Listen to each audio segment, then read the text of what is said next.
all of this equals 1. Okay, so I plugged in our HK, done. Now all we're missing is our radius in the x and radius in the y. Now notice they call these a squared, b squared, and if you've been following my explanation so far, that is okay if you know exactly what you're doing. I find it confusing. So I keep it just like this, and this helps me, right? The x term at the top will always have the radius of the x beneath it. That's how I keep it all organized. No need to memorize things. It's exactly what it is. So you can do it either way, but this is the clearest way I think I found. Yes. Okay, so let's figure these out. We've already been given our Rx term. So the distance between the center of the hyperbola to the vertex is, of course, 3.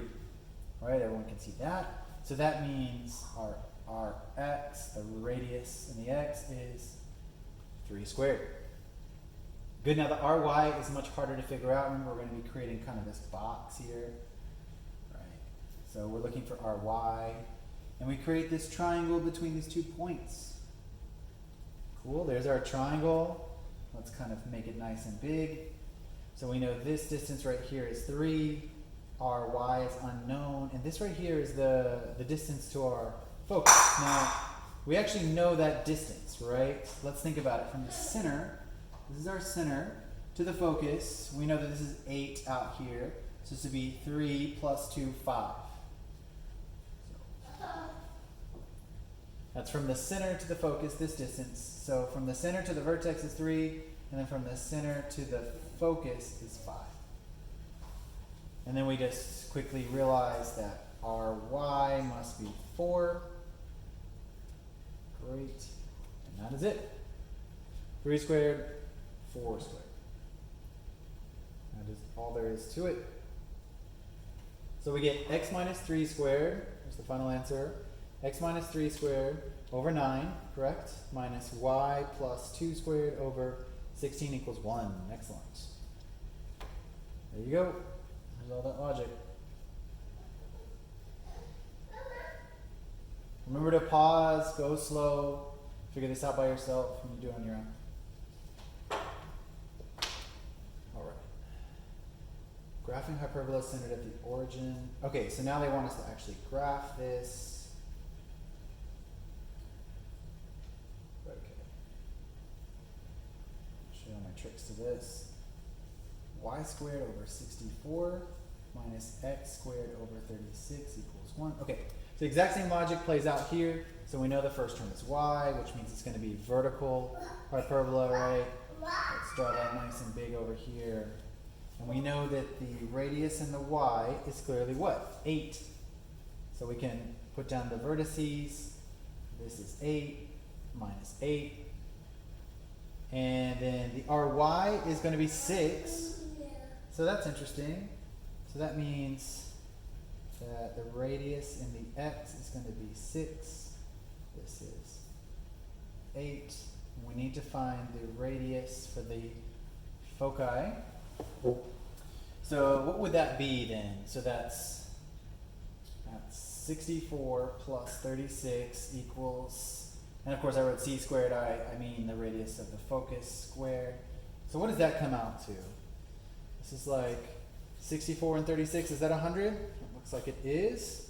How convenient. So that means the radius of the focus is just 10. So that means it's there. It's out here at 10 and negative 10. There you go. We are done. Now, of course, you can draw the box if that's something you're interested in, right? You can figure out where all these lines are and figure out where the box is. And that is quite helpful, and you can draw the asymptotes if you wish, right? That's helpful too. But just for me and for understanding this, all you really need is the vertex, the foci, the radius in the y, the radius in the x, and you're done. That's all there is to it.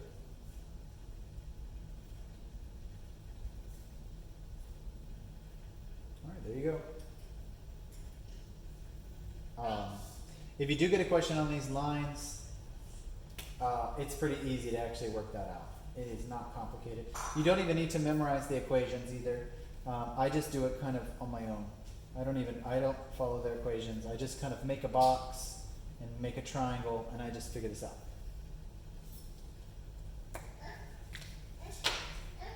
We'll see if we get as far as questions.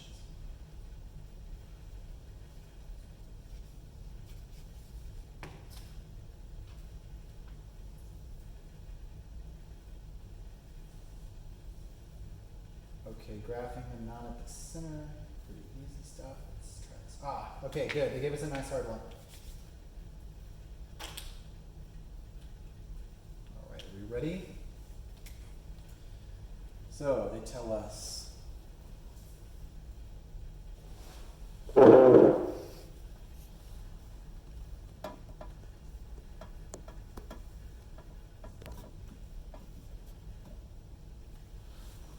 Okay, they tell us 9 squared minus 4y squared minus 36x minus 40y minus 388 equals 0. Okay, just like last time with the ellipses, this is a strong setup for a double complete the square problem. All right, so we're going to do double complete the square, and then we're just going to work this into the equation. And I believe they say ending with graphing it. Okay, so I just transcribe that over here. Let's set this all up as we need it. So we're going to pull the x's together. All right, and from last time we figured out we do need to actually pull out the common term up front. So let's go 9x squared minus 4x. So half of negative 4 is negative 2. Okay. So I'm going to say it like this. I'm going to say negative 2 squared. So that's that term. Switch colors. And then I'm going to say minus 4 times y squared. And here are the red ones I'll emphasize. So we pulled the 4 out of that. So we need to say, and we pulled a negative 4 actually out of it. So we're going to say plus 10y. So half of 10 is 5. 5 squared is 25. So let's say plus 5 squared. So we completed both of the squares. Cool. All right, so we're going to have what we need here in just a second. Good. So it's this minus that. So we handled this term, this term, that term. And this term just needs to be moved over to the other side. So all of this equals 388, and that's a positive 388 because it was initially negative. And we also need to account for these things we added into the system. So we did a negative 2 squared, which is obviously 4, positive 4, and positive 4 times 9 is 36. So let's add that. If we added it on the right, we have to add it on the left. And then 5 squared is 25. 25 times 4 is 100, and that would be negative 100, right? So this is kind of tricky, but that means that we are taking away 100, so we need to take away 100 on this side as well. Okay, nice and neat. Well, let's see how this all plays out. And let's clean this guy up as well. So let's go back to go 9 times, and remember I kept the parentheses just so you can see the shortcut to this. X minus 2 squared minus 4 times y plus 5 squared. And all of that equals 388 plus 36 minus 100. I can just do this quickly.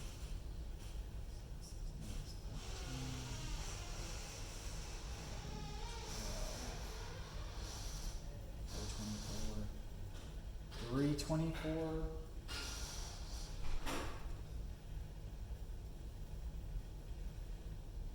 See if this works out. Okay, so just like before, we need to divide both sides by 324. I'm going to, I'm going to create some space here. Just imagine I'm going down. Cool. So now, here's the big question. Does 9 go into 324? Let's pull up the old calculator. Let's see. 9 divided by 324. What do we get? Oh, we need a fraction. Let's go. Let's do it a different way. Let's go 324 divided by 9. 36. There we go. So that means this goes once, this goes 36 times. So we get some x minus 2 squared divided by 36. That makes sense, right? And then we say minus some y plus 5 squared. Now, the question is, how many times does 4 go into 324? So we need to do the exact same thing again. So we need to say 324 divided by 4. 81. Super convenient. Equals 1. Get rid of that calculator. Get rid of all this mess. Cool, so it cleans up all to that. Here we go. And then you can extract all the things you need out of it. Obviously we have what? We have a horizontal hyperbola here. So that means our Rx is 6. Our Ry is 9. Cool. We can do the triangle too if you want to. So 6, 9, we can figure out the focus. So this would be 36 plus 81. What does that come out to? Let's see. Let's double check it so I'm making errors. 81 plus 36. 117. What an irregular number. Good, that. So our radius, square root of that. That's it. There you go. So we've got everything we need to know. All we have to do is just graph that out really fast. So we know this is like 6 out, 6. Now, here's the unusual thing that is grabbing me. So this radius is 9, which is actually larger, so that means it's like up here. 9, negative 9. So make this a vertical hyperbola. I wonder if something went wrong. Let's double check it all. Let's see where our math went. Something funny is happening. So yeah, we got x minus 2 squared over 36, y plus 5 squared over 81. Good. Good. Everything's looking right. They got the same thing as us. It's kind of a funny little thing here. Ah, okay, good. We're doing great.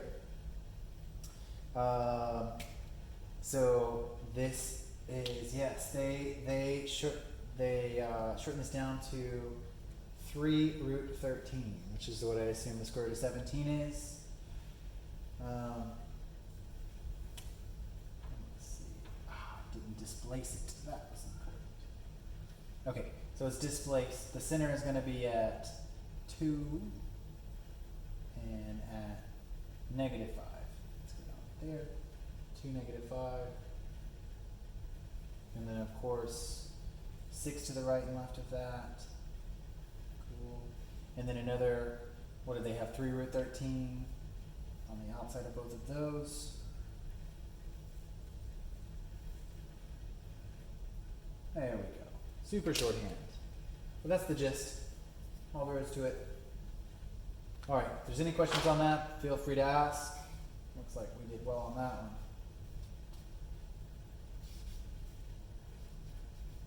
All right, let's see how we did.